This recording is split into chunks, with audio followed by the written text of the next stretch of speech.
오늘부터 소선지서 강해를 시작을 하려고 합니다. 호세아 1장을 찾아보시기를 바랍니다. 구약 성경 1257면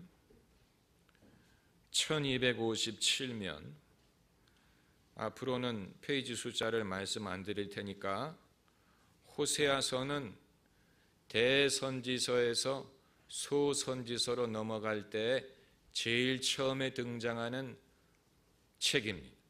그러므로 여러분의 성경책에다가 표시를 해 놓으셔야 됩니다. 저는 옛날부터 새 성경책을 사면 성경책 페이지에다가 이런 식으로 색인이 있는 책은 그럴 필요가 없는데, 색인이 없는 성경책은 페이지에다가 이렇게 보면 볼 수 있도록 표시를 해놨어요. 어디에다 표시를 해놨냐면 신명기가 끝나는 지점에다가 표시를 해놨어요. 그 말은 처음부터 그 표시가 있는 데까지는 모세오경이라는 얘기고, 시편이 시작하는 부분에다가도 표시를 해놨어요.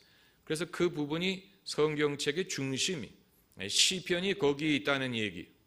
그리고 이제 당연히 이 구약과 신약 사이에도 줄을 그어놓고, 그리고 요한복음이 끝나는 지점에도 줄을 그어놓았어요. 신약 성경의 시작에서 요한복음 끝까지 거기가 복음서가 있는 부분이라는 얘기고, 그리고 이제 그런 식으로 그렇게 보면 성경책을 딱 보면 모세오경, 그리고 시편, 그리고 선지서, 신약 성경의 복음서, 그리고 서신, 이런 식으로 어디를 찾으면 되는지를 금방 알 수가 있으니까. 그런데 이제 선지서 중에서도, 예언서 중에서도 호세아는 소선지서가 시작하는 경계선입니다. 우리가 소선지서를 상대적으로 등한시하는 이유는 대선지서에 밀리기 때문이고, 또 구약의 변방에 위치했기 때문이고, 구약과 신약 사이에 위상이 불분명하기 때문에 그렇습니다. 어차피 성경을 안 읽는 사람은 대선지서도 안 읽고 소선지서는 더욱 안 읽습니다. 그리고 성경을 조금 읽는 사람도 소선지서가 이해하기가 어렵기 때문에 멀리하고, 성경을 가르치는 사람은 구약과 신약 사이에 소선지서의 위상이 불분명하기 때문에 소선지서 가르치는 것을 멀리합니다. 예를 들면 3G 폰에 비교할 수가 있습니다. 우리가 2G 폰을 오랫동안 썼지요. 폴더 폰이 2G에 속한 것입니다. 그리고 그 다음에 3G가 나왔고, 요즘에는 4G가 나왔어요. 그렇기 때문에 2G에서 넘어가려면 차라리 4G를 사는 게 낫지, 요즘에 나오는 스마트폰. 누가 이제 와서 3G 폰을 사겠습니까? 마찬가지로 성경을 가르치는 사람도 소선지서가 처음 나왔을 때는 청단이었을 것입니다. 왜냐하면 예언이기 때문에. 그러나 예수 그리스도를 통하여 이미 그 예언들이 성취가 된 후에는 차라리 예수님의 말씀을 공부할지언정 다시 옛날로 거슬러 올라가서 소선지서를 읽어야 될 이유가 불분명하다고 느껴지는 것입니다. 진짜를 보는 게 낫지 그 그림자를 누가 더 원하겠습니까? 성취를 보는 게 낫지 그 약속을 누가 보려고 하겠습니까? 이미 예수님이 오셔서 예언이 성취된 다음에는 그 성취를 보려고 하지 누가 예언을 읽으려고 하겠습니까? 그럼에도 불구하고 소선지서도 하나님의 영감으로 기록된 하나님의 말씀이고, 그리고 신약 성경에 자주 인용이 됐습니다. 특별히 예수님의 탄생에 대하여 소선지서 예언들이 많이 인용이 되어 있습니다.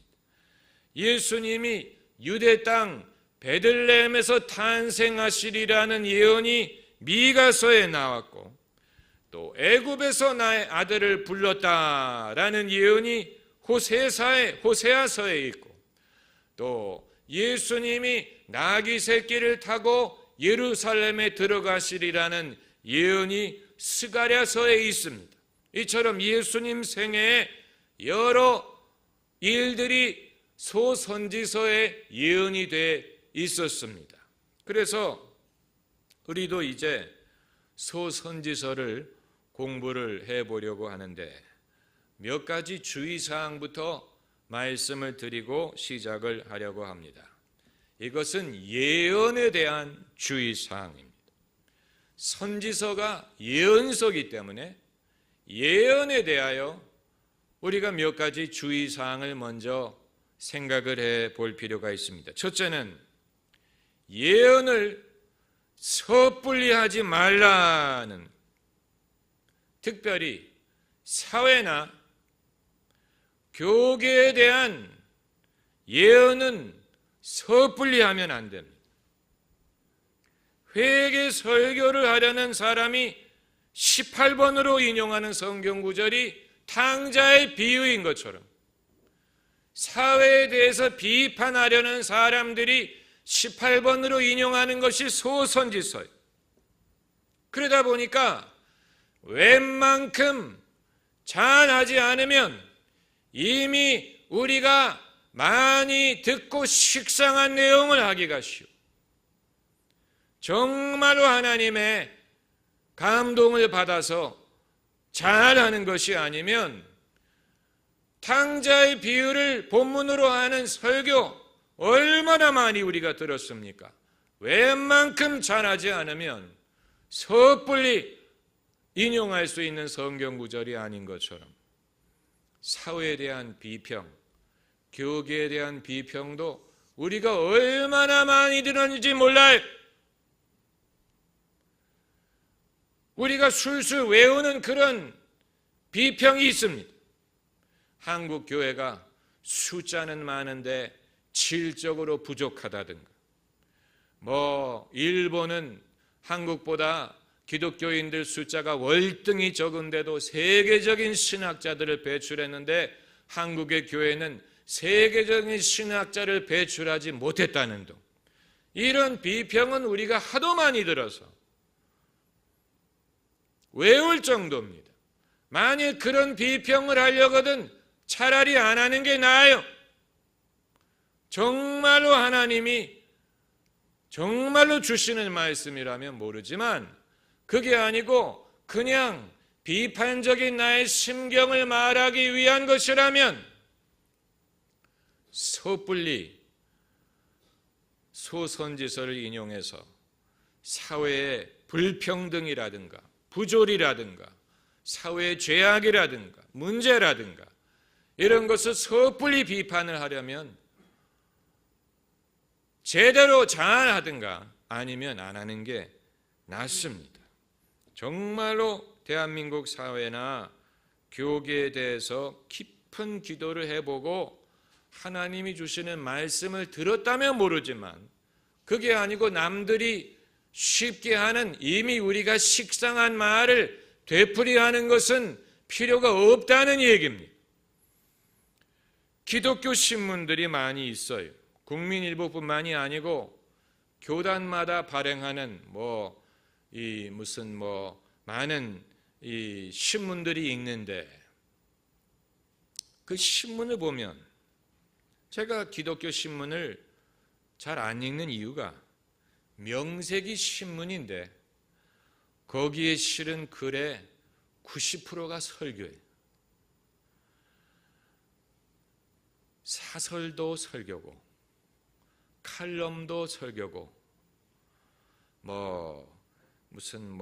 명상의 글도 설교. 이 교계 신문을 읽어보면 전부 다 설교. 그럼 차라리 설교지라고 부르는 게 나아요. 신문이라고 부르지 말고. 다시 말하면 기독교인들이 하는 말은 늘 그렇게 다르지 않다는 얘기예요. 거의 대부분이 설교식으로 말을 하려고 하지 정말로 사회가 돌아가는 것을 꿰뚫어 보고 그것을 어떤 신앙적인 차원에서 통찰력이 있게 쓴 글은 눈을 비비고 찾아도 찾아보기가 어렵습니다. 그냥 대부분의 사람들이 신문에 올리는 글은 누구든지 생각할 수 있는 설교식의 글이에요. 그 많은 말이 정말로 사회를 이해한다든가 또 이 시류를 이해하는 데 도움을 주는 게 아니고 그냥 사람들이 듣고 귀에 익숙한 말들을 되풀이하는 경우가 많다는 얘기입니다. 정말로 하나님이 주시는 예언보다는 사람들이 식상한 이미 많이 들어본 그런 어제 만나를 다시 서빙하는 경우가 많다는 얘기. 그렇기 때문에 섣불리 예언을 하지 말라고 말씀을 드리는 것입니다. 그리고 두 번째는 예언의 신약 성경적인 목적을 기억하라는, 신약 성경적인 목적, 구약의 예언과 신약의 예언은 성격이 다릅니다. 예언이면 예언이지 왜 시대에 따라서 다르단 말이냐?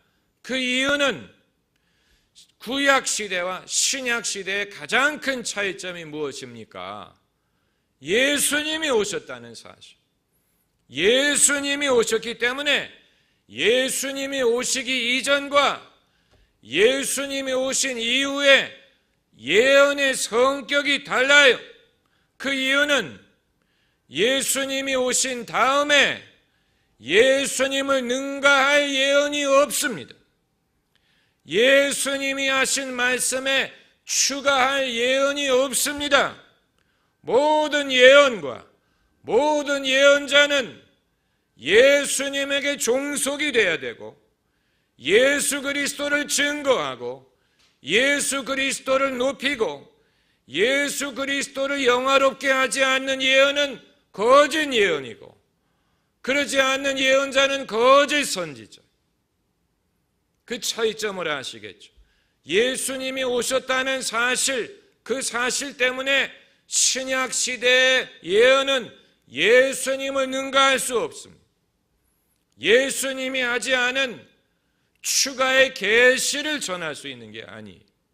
만일 어떤 사람이 와서 계시라는 단어를 사용할 때는 그 사람을 조심해야 됩니다.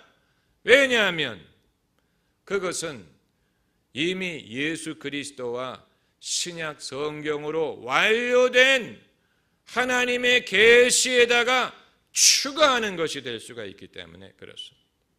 계시라는 단어는 함부로 사용하면 안 돼.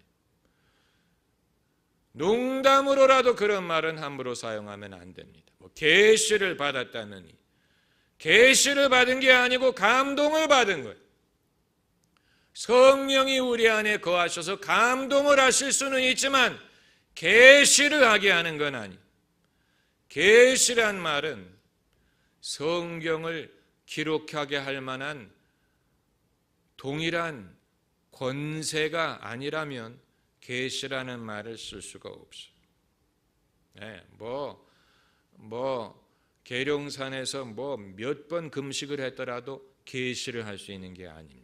그걸 우리가 알아야 됩니다. 그러므로 신약 시대의 예언의 목적이 무엇인가를 우리가 알아야 됩니다. 고린도전서 14장 3절에 그 세 가지 목적이 나와 있습니다. 오늘 본문에 책갈피를 꽂으시고 고린도전서 14장은 예언과 방언 통역에 대하여 거의 절대적인 권위를 갖고 있는 챕터입니다. 방언 통역, 예언에 대한 신약 성경의 말씀을 알고자 하는 사람은 고린도전서 14장을 처음부터 끝까지 달달 공부해야 되고, 그리고 이제 은사와 은사의 역할에 대해서 알기를 원하는 사람은 고린도전서 12장을 알아야 되고, 그리고 이 모든 것을 아우르는 원칙이 무엇이냐? 13장의 사랑이, 13장이 사랑을 말하는 것은 우연한 것이 아니고 편집상 거기에 껴놓은 것이 아닙니다.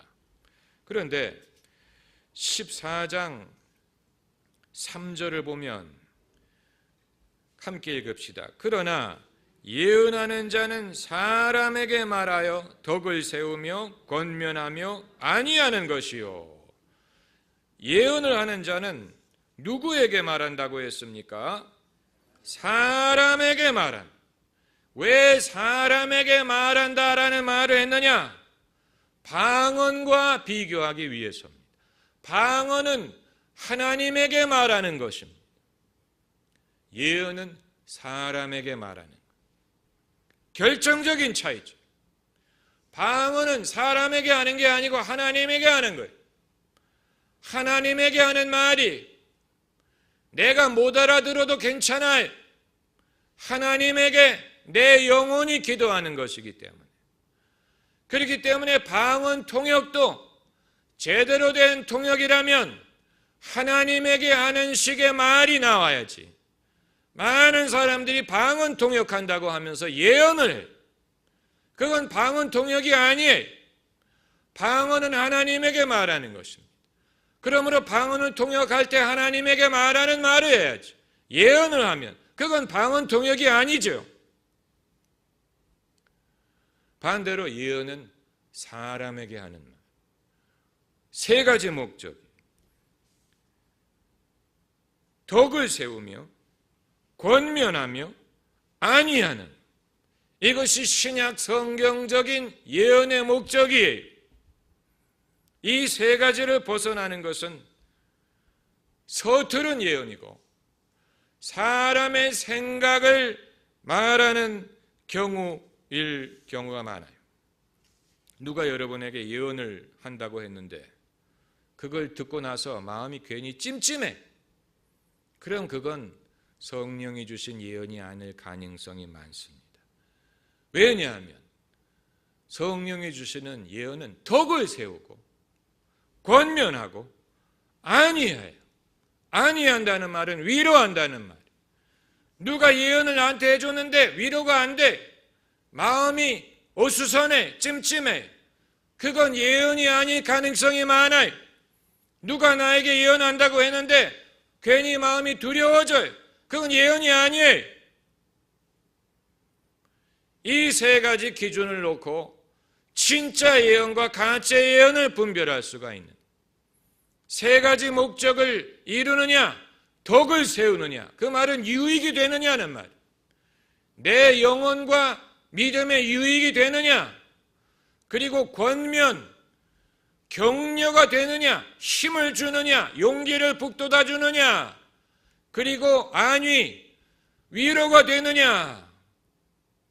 만약에 그렇지 않다면 그건 제대로 된 예언이 아니에요. 아주 중요한 기준이. 많은 사람들이 이 성경의 원리를 모르기 때문에 삼천포로 빠져요. 예언을 하는 사람들도 마찬가지. 은사를 받았을지는 모르는데 성경 말씀을 가지고 은사를 사용하는 법을 배우지를 못했어요. 그러다 보니까 자동차는 소유하고 있는데 한 번도 교통 질서에 따라서 운전을 해본 적이 없는, 그냥 광장에서 내지르는 식으로 운전을 할 줄 알지 신호를 따라서, 길을 따라서 안전하게 운전하지 못하는 것과 같은 거예요. 그냥 내지를 줄은 알지만 그 은사를 제대로 사용할 줄 모르는 사람들이 많아요. 그러다 보니까 나중에는 득보다는 실이 많은, 사람들에게 상처를 주고 사람들을 시험에 빠뜨리고 혼동에 빠뜨리고 자기의 의견을 말하고 자기의 감정을 말하고 그런 경우가 많습니다. 성령의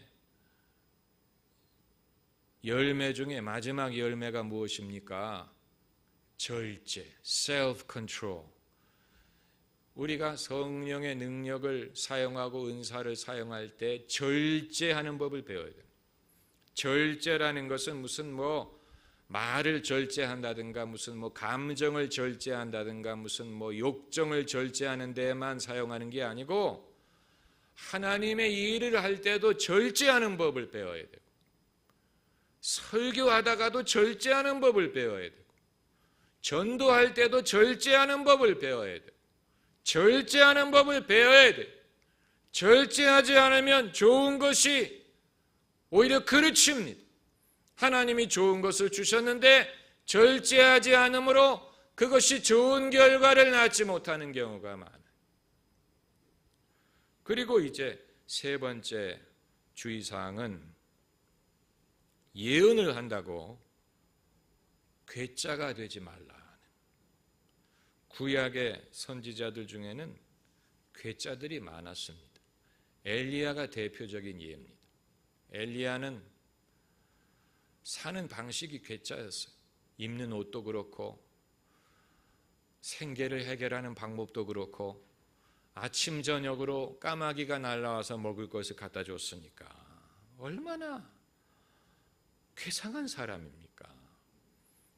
엘리야를 누가 흉내냈습니까? 세례 요한. 그래서 세례 요한도 약대 털로 만든 옷을 입고 무엇을 먹었습니까? 꿀과 꿀과 메뚜기를 먹고 이 사는 방식도 괴짜였어요. 그런데 그 사람들은 하나님이 그렇게 시킨 거예요. 하나님이 그렇게 시켰기 때문에 그렇게 한 것이지 그들이 괴짜로 살았기 때문에 거기에서 영역이 생긴 것이 아닙니다. 많은 사람들이 괴짜가 되면 거기에 어떤 영적인 권세가 생길 줄로 생각을 하는데 전혀 그렇지 않습니다. 하나님의 선지자라고 흰색 옷만 입고 다닌다든가 일부러 수염을 기른다든가 하루에 식사를 한 번만 한다든가 하나님이 시켰다면 모르지만 그게 아니라면 어떤 외형적인 스타일에도 영적인 권세가 따르지 않습니다. 그걸 우리가 알아야 됩니다. 내가 이상하게 옷을 해입고 이상하게 산다고 거기에 영적인 권세가 생기는 것이 아닙니다. 사람이 신령해지기 위하여 괴짜가 되어야 되는 게 아니에요. 그건 사람의 편벽함일 뿐이에요. 신령함은 오직 어디서 오느냐? 성령의 능력에서만 와요. 다른 어떤 인간적인 요소에 좌우되지 않아요. 우리는 얼마든지 자연스러우면서도 신령한 크리스찬이 될 수 있습니다. 그런 사람이 더 신빙성이 있습니다. 그렇기 때문에 신령하면서도 유머 감각이 있고 신령하면서도 멋을 부릴 줄 알고 신령하면서도 스포츠를 즐길 줄 알고 신령하면서도 솔직하고 그런 사람이 더 신빙성이 있는 것이지 신령하다고 주장하면서 솔직하지 못하다든가 신령하게 보이기 위하여 어깨에 힘을 준다든가 신령하게 보이기 위하여 목소리에 힘을 준다든가 그건 그냥 목소리에 힘을 주는 것뿐이지 거기에 어떠한 영적인 권세가 추가되지 않습니다. 무식해야 신령해지는 것도 아니고 그렇다고 유식해야 신령해지는 것도 아니고 신령한 것과 유식한 것은 상관이 없습니다. 그건 상관이 없어요. 사람이 의학 박사이면서도 신령할 수가 있고 글자를 읽지 못하면서도 신령할 수가 있고 그런 것이지 무식해야 더 영적인 권세가 따른다든가 그렇지 않습니다. 그건 편견입니다. 편견이. 사실 신령함을 추구하는 사람은 자기가 더 메시지에 밸런스가 있고 치우치지 않기 위해서 남들보다 더 열심히 공부해야 될 필요가 있습니다. 역사, 시사, 문학, 이런 것을 공부해야 됩니다. 남들보다도 공부해야 됩니다. 치우치지 않기 위해서. 내가 나의 어떤 강한 의견에 치우치는 것을 바로잡기 위해서 남들보다도 더 공부해야 되고, 그것이 내가 유식해질수록 더 하나님의 지혜를 멀리하는 것이 아니고 하나님이 만든 모든 것이 선하다고 했기 때문에 우리는 그런 식으로 이거는 더 신령하고 이것은 더 이런 식으로 차별하는 것은 사실 별로 효험이 없습니다. 그래서 이제 호세아서로 돌아가면 3분만 말씀을 드리고 마치겠습니다. 호세아서에 우리가 읽었습니까? 안 읽었군요. 호세아서 1장 1절부터 9절까지를 읽겠습니다.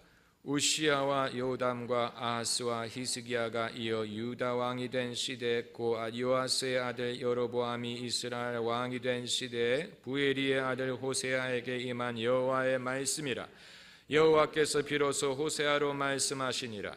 여호와께서 호세아에게 이르시되 너는 가서 음란한 아내를 취하여 음란한 자식들을 낳으라. 이 나라가 여호와를 떠나 크게 행음함이니라. 이에 저가 가서 디볼라임의 딸 고멜을 취하였더니 저가 잉태하여 아들을 낳으매 여호와께서 호세아에게 이르시되 그 이름을 이스라엘이라 하라.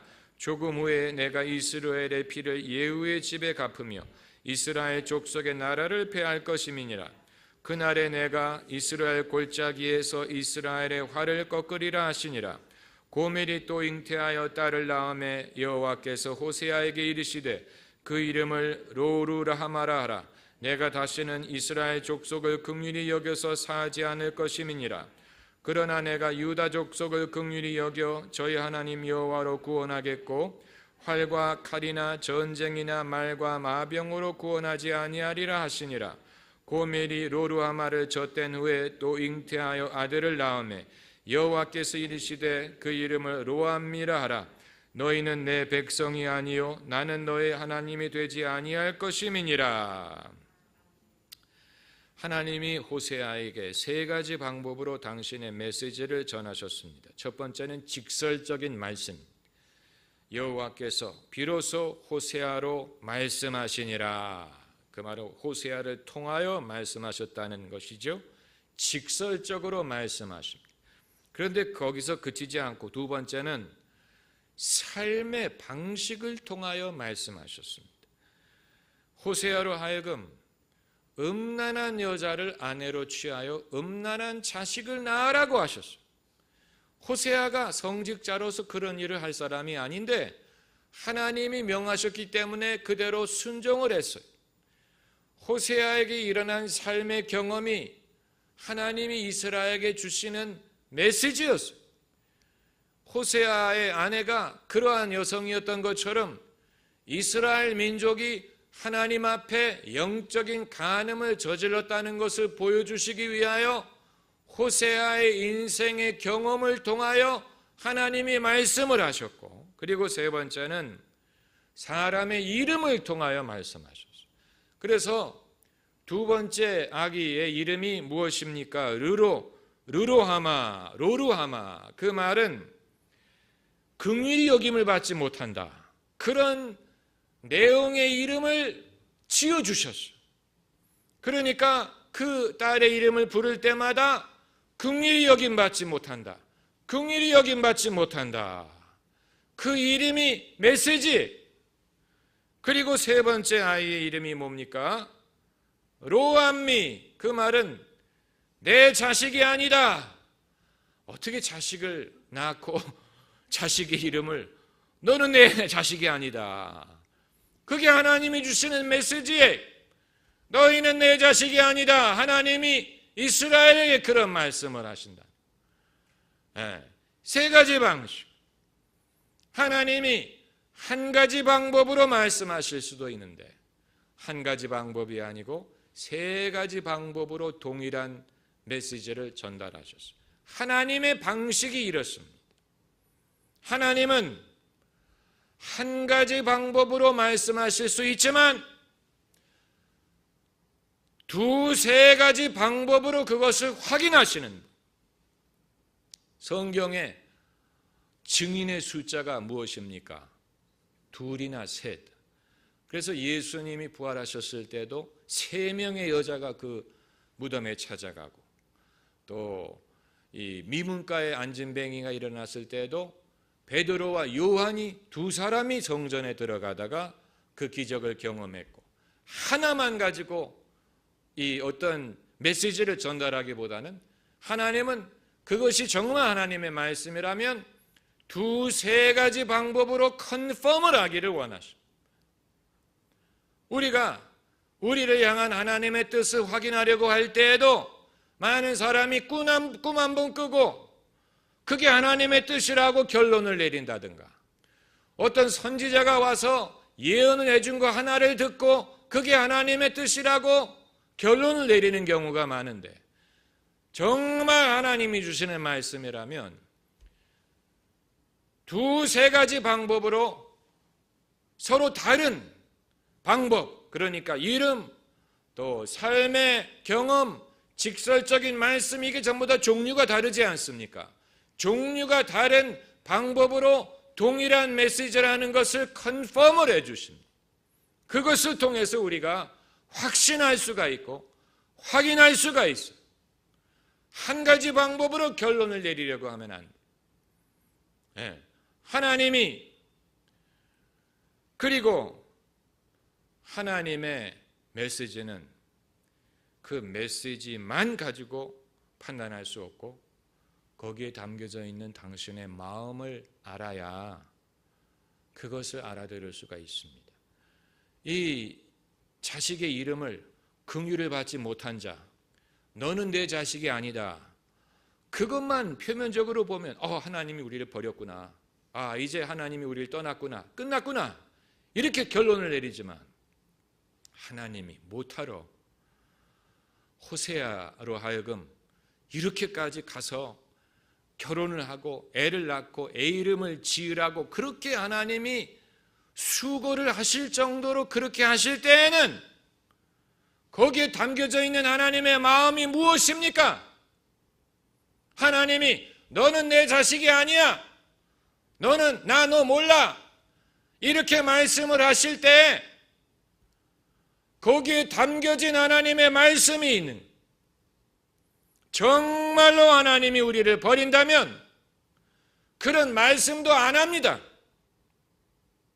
그러나 하나님이 이렇게까지 수고하면서 너는 내 자식이 아니다 라느니 너는 긍휼함을 받지 못했다 이런 식으로 하시는 이유는 하나님의 마음을 보이기 위한 것입니다. 할렐루야. 하나님의 마음을 보이기 위한 거예요. 하나님의 마음은 무엇입니까? 너는 내 자식이 아니다 라고 하실 때는 이 자식아 제발 돌아와라, 그 마음이 담겨진. 제가 어렸을 때 신문을, 그 당시에는 볼 게 신문밖에 없었어요. 그런데 신문을 보면 개인 광고란이 있었는데 거기 보면 말순아 제발 돌아와라, 아버지가 위독하다, 전부 다 아버지가 위독하대. 무슨 엄마가 위독하다는 말이 있으면 모르겠어요. 전부 다 아버지가 위독하다. 누구야 돌아와라. 도대체 좀 궁금하게 생각했습니다. 누가 집을 이렇게 나갔길래, 얼마나 연락하기가 어려우면 편지도 안 되고 전화도 안 되니까 신문에 광고를 낸 거예요. 아무개야 돌아와라. 아버지가 위독하다. 정말로 아버지가 위독한 건지 아니면 그렇게 하지 않으면 연락을 안 할 것 같으니까 그런 것인지 모르겠습니다만은, 그리고 과연 그 광고가 얼마나 효과가 있었는지 저는 알고 싶어요. 혹시 여러분 중에 그 광고의 그 대상이었던 분 없습니까? 여러분이 집을 떠나 서울로 도망을 왔는데 여러분 오빠가 광고를 내가지고 미순아 제발 돌아와라. 그걸 보고 혹시 돌아간 경험이 있는 분들 있으면 지금 실토하세요. 전 정말 궁금해. 그 사람들이 지금 어디서 뭐하고 살까? 요즘에는 그런 광고가 없잖아요. 요즘에 눈을 씻고 봐도 아무 개야 돌아와라 이런 광고가 없는데 옛날에 많았어. 60년대 70년대 그런 거. 그때는 그렇게 집을 나간 사람들이 많았었나 봐요.